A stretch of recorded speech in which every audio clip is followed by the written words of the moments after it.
નમસ્કાર દોસ્તો, હું ગોપાલ ઇટાલિયા. આજે 12 તારીખ અને બપોરના આશરે 2:30 વાગવા આવ્યા છે. અત્યારે એક અત્યંત દુઃખદ અને આઘાતજનક સમાચાર મળ્યા છે કે અમદાવાદ એરપોર્ટ ઉપર ઇન્ટરનેશનલ ફ્લાઇટ ક્રેશ થઈ છે. અને હજુ સુધી સમાચારોમાં કોઈ પાક્કી વાત જાહેર નથી થઈ કે કેટલા લોકો ઘાયલ છે, કેટલા લોકોને મૃત્યુ થયું છે, કોનું મૃત્યુ થયું છે, કશી જ જાહેરાત નથી. પરંતુ દોસ્તો, આ અત્યંત દુઃખનો બનાવ છે, આ અત્યંત આઘાતજનક બનાવ છે, કરુણ ઘટના છે. અને એટલે અમે, અમારી પાર્ટીએ અને મેં નક્કી કર્યું છે કે આ દુઃખના સમયમાં કોઈ રાજનીતિ નહીં. અને એટલે અમારો નિર્ણય છે કે આજે બપોર પછીથી અમારા જેટલા પણ સભા, રેલી, સરઘસ કે જે કંઈ પણ રાજકીય પ્રચાર કાર્યક્રમો હતા એને અમે આજે સ્થગિત કરીએ છીએ.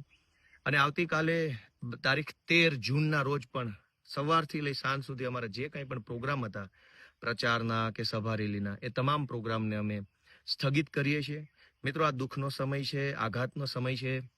માણસ બની અને સંવેદનશીલતા દર્શાવવાનો આ સમય છે, ત્યારે અમે કોઈ રાજનીતિ કરવા માંગતા નથી.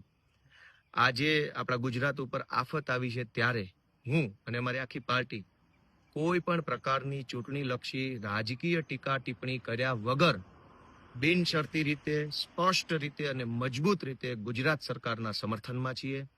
ગુજરાત સરકાર રાહત અને બચાવ કામગીરી માટે જે કંઈ પણ કાર્ય કરશે એને અમારું સમર્થન છે. અમારી જ્યાં જરૂર પડશે, જેવી જરૂર પડશે, જેમ જરૂર પડશે, તો અમે સરકારની સાથે ઊભા રહેવા માટે અડીખમ રીતે તૈયાર છીએ. અને જ્યાં સુધી આ આઘાતનો પીરિયડ પૂરો નથી થઈ જતો, આ દુઃખનો સમય નીકળી નથી જતો, ત્યાં સુધી અમે કોઈ પણ પ્રકારની રાજકીય ટીકા ટિપ્પણી કરવાના નથી.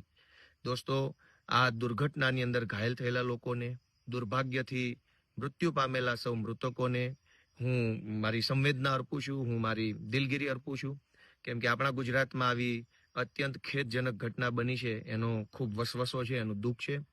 મિત્રો, એક વિનંતી એ પણ છે કે ગુજરાત ઉપર આફત આવી છે, આ બહુ મોટો ઘટના બની છે. ગુજરાતમાં અગાઉ ક્યારેય પણ પ્લેન ક્રેશ થવાની ઘટના નથી બની. ત્યારે આ પ્લેન ક્રેશ થવાના વિડીયો હોય, ફોટો હોય, જૂના વિડીયો, જૂના ફોટો, પછી તો બધું જ વસ્તુ વાયરલ થવા લાગે છે. તો બધાને વિનંતી છે કે સમાજના તમામ વર્ગમાં ભય અને ચિંતા ન ફેલાય, અફવા ન ફેલાય, સમાજની અંદર લોકો તણાવમાં ન આવે, પેનિક ન થઈ જાય, એટલા માટે આપણે સૌ સંયમ બનાવી રાખીએ.